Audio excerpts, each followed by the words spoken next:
Magandang tanghali po sa atin, Lucena City. Salamat po sa Panginoon at narating pa ako po dito sa inyong lugar. Ako po pala si Pastor Evangelist Jedi at nais ko lang dalhin ng message ni Lord po sa inyo. Wala pong bayad po, wala pong kapalit. Ang hinihingi ko lang po sa inyo ay ang kaunting panahon po na bigay natin ang ating panahon kay Lord ngayon po. Wala pong kapalit na piso, wala po kami hihingi na pera po. Kundi ang panahon lang po sa inyo na tanggapin niyo ang salita ni Lord. Naglalakbay po ako sa iba't ibang mga lugar po upang magbahagi ng salita ng Diyos. Nakarating po ako sa inyong lugar sa Lucena City and nagpapasalamat po ako sa Panginoon sa inyong pag-welcome po at nais ko lang po ibahagi ang salita ng Diyos. Alam niyo po mga kapatid, dapat lang po natin unahin ng Panginoon sa ating buhay dahil siya po ang nagbigay po ng kalakasan sa atin. Kayang-kaya ng Diyos na kunin ang lakas po natin dahil siya nga ang nagbigay. Dapat lang po natin siyang bigyan din ng panahon. Kaya ang nais lang niya po ay ibigin siya ng buong puso, buong isip at buong kaluluwa. Bakit po sinabi po niya yan? Dahil siya na po ang may-ari ng lahat ng mga bagay. Siya na po ang lahat. Kaya hindi po natin mabayaran ng Diyos. Hindi po natin kayang bayaran ng pera o bagay kasi siya na ang lahat. Para sa kanya, papel lang yung pera, kapatid. Yung mga diamante, nasa tahanan po niya, sobra-sobra na, hindi na kinakailangan po ng Diyos yan. Ang kinakailangan lang po ng Diyos sa atin ay magpasalamat lang po tayo sa buong puso natin sa Kanya. Sa Kanyang ginawa po na binigyan tayo ng lakas ng Diyos. Hindi natin kaya po mabuhay dito sa lupa kung wala po ang Diyos. Sa simula pa lamang po ay binigyan tayo ng hininga.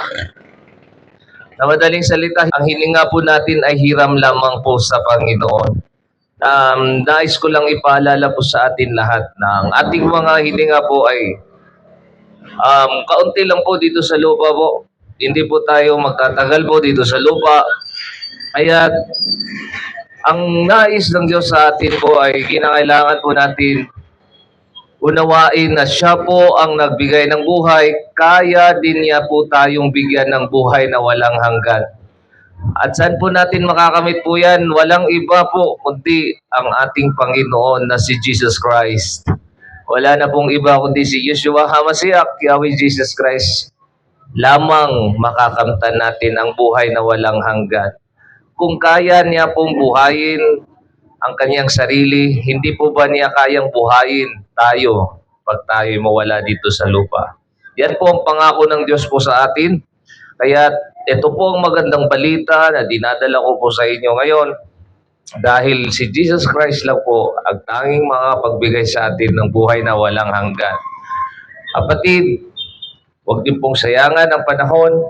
Si Jesus Christ po ang magandang balita at wala nang iba at nais niyang buksan natin po ang salita ng Diyos.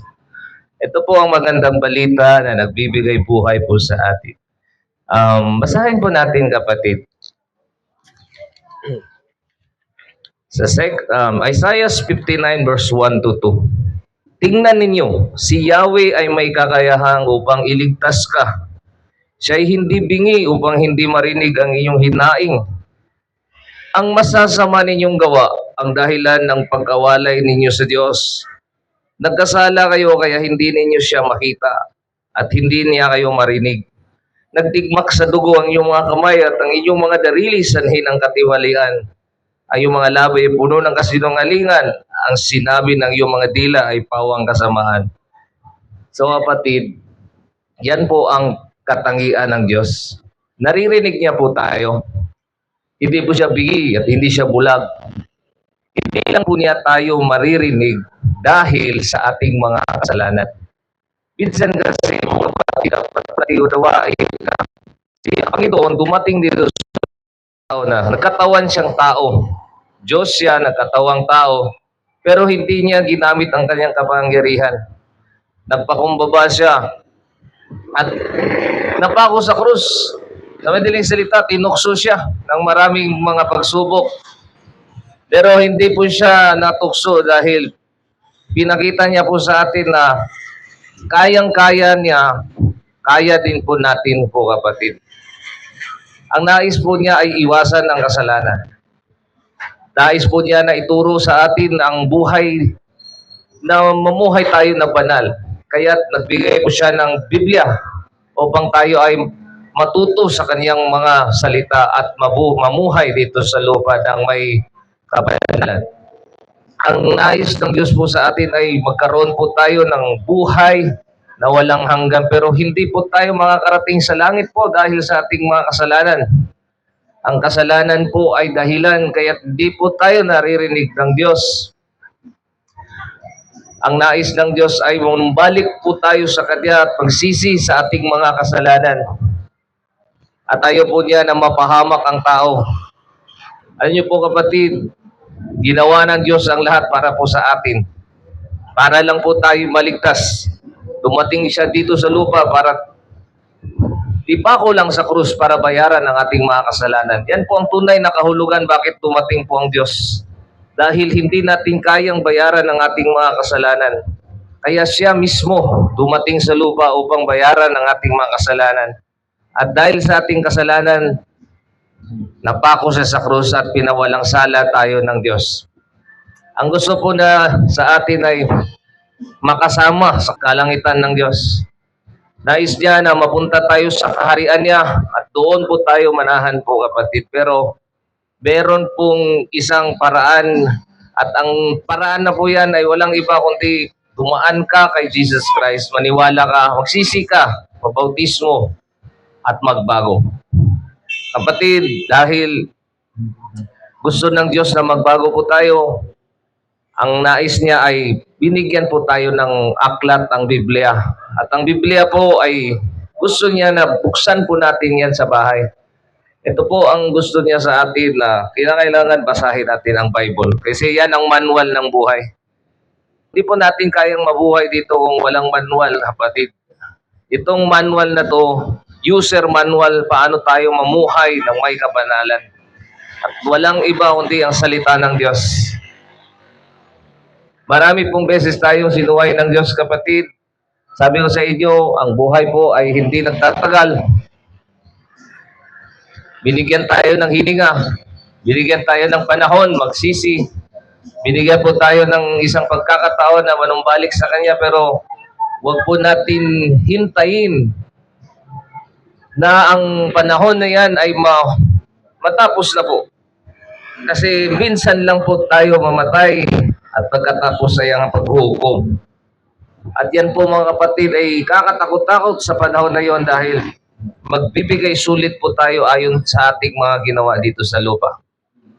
Kapatid, kung hindi pa nag-sink in sa isip mo ang kamatayan, kapatid, nais ko lang sabihin sa iyo na tayong lahat, death is no respecter whether you are rich, poor, ano man ang sitwasyon sa buhay mo, mayaman ka man o dukha, bata, maliit, may edad, basta't ang kamatayan ay dadaan po sa atin. At ang kamatayan, kapatid, ay hindi nabibili.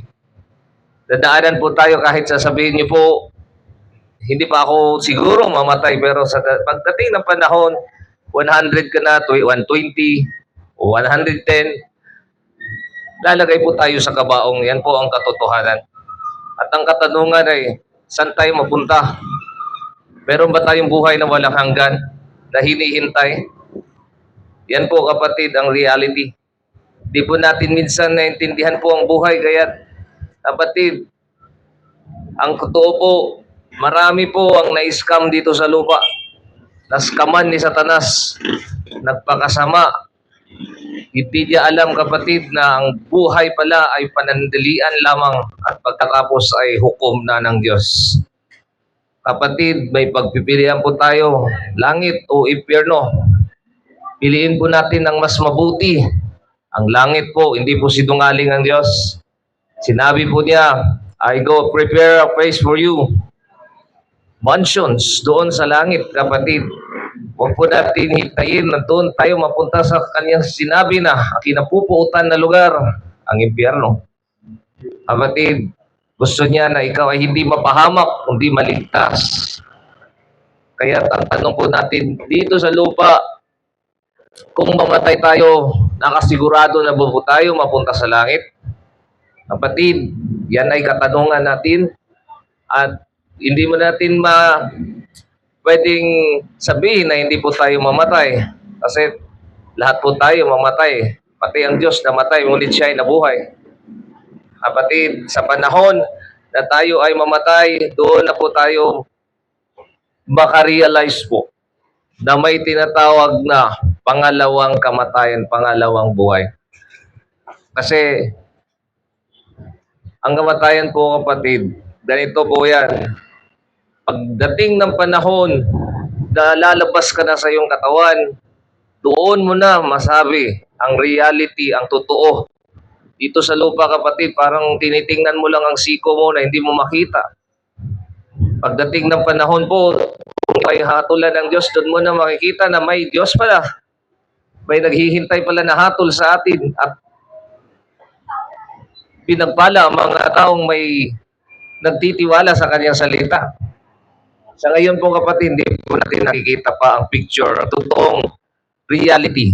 Pero pagdating ng panahon, kapatid, ganito po ang buhay na walang katapusan. Galing pa po ako sa Taytay Rizal. Napakalayo pa po and then ganito po, explain ko lang po sa inyo ang buhay na walang hanggan. Siguro nakarating na po kayo ng Quezon City o Manila o Taytay Rizal. Doon po, kapatid, o dito magsimula, pupunta ka ng Metro Manila. Kunin mo isang buhangin, dala mo sa bulsa mo. Pagdating mo sa Metro Manila, lagay mo yung isang buhangin. Balik ka dito po, kunin mo isang buhangin. Balik ka naman doon, biyahe ka ilang oras, lagay mo lang isang buhangin. Lahat ng buhangin po dito sa lupa, kapatid, dito sa Lucena, isa-isahin mo, papunta ng Quezon City. Kailan pa kaya yun, kapatid, matapos ang pagkuha mo ng lahat ng buhangin dito sa Lucena?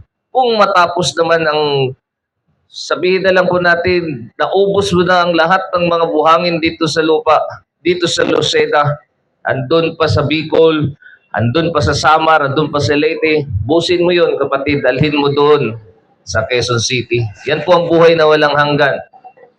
Walang katapusan. At may tinatawag din na walang katapusan na kaparusahan ng impyerno. Sabi ng Biblia sa Revelation chapter 21:8, ang lahat ng sinungaling, lahat ng mangkukulam, lahat ng nagsasamba ng Diyos-Diyosan ay itatapon sa dagat-dagatang apoy. Kapatid, ang Diyos ay hindi sinungaling. Lahat ay nakasulat doon at hindi po natin sabihin di totoo yun. Ang Diyos po, kapatid, ay nagsasalita ng katotohanan at siya po ay tapat. Lahat ng nasusulat sa Bible ay may katotohanan. Kaya't nais ng Diyos sa atin ay maghanda na tayo. Hindi man natin sabihin, bukas na, basta meron tayong security. At ang security na yan, kapatid, ay makikita lang natin sa kanyang anak po na walang iba kundi si Jesus Christ Nazareth. Siya po ang kaligtasan. Sundan niyo lang ang prayers po ngayon. Nais ni Lord na maligtas ka. Hindi po kinakailangan ng Diyos ng 99 na magsisi po. Maraming beses na po akong naglakbay sa iba't ibang mga lugar at ang nais lang ng Diyos ay isa lamang ang maligtas sa inyong lugar. At ang isang tao na maligtas ay doon sa langit ay magkaroon ng kasiyahan para sa inyo. Sundan niyo lang po ang prayers na to, sabihin niyo lang sa puso mo, Jesus Christ, patawarin niyo po ako sa aking mga kasalanan. Ako po ay nagsisi sa aking mga kasalanan dahil marami po akong beses, Lord, nagkamali. At alam ko po, Panginoon, na ikaw ay makapagpatawad sa aking mga kasalanan. Kaya, Lord, naniniwala po ako na kayo ay manamatay, nilibing at sa pangatlong araw, nabuhay muli. Panginoon, iligtas niyo po ako at isulat niyo po ang aking pangalan sa aklat ng buhay. Magpakilala po kayo, Lord, sa iyong salita. At kung ako po ay natanggap niyo po ngayon, Lord, Panginoon, silyuhan mo at i-secure mo, Lord, ang aking pangalan sa aklat ng buhay upang pagdating ng panahon, ako ay maligtas. Amen. Lucena City, magandang tanghali po sa atin lahat. Ako po pala si Pastor Evangelist Jedi. Naglalakbay po ako sa iba't ibang mga lugar at dito po ako napadpad sa inyo sa Lucena. Galing pa po ako ng Mindanao. Bawat palengke po, glory to God, dinadaanan ko po hanggang dumating po ako dito sa inyong lugar. Galing sa Mindanao, Visayas, and Luzon. And glory to God po, salamat po sa inyong panahon.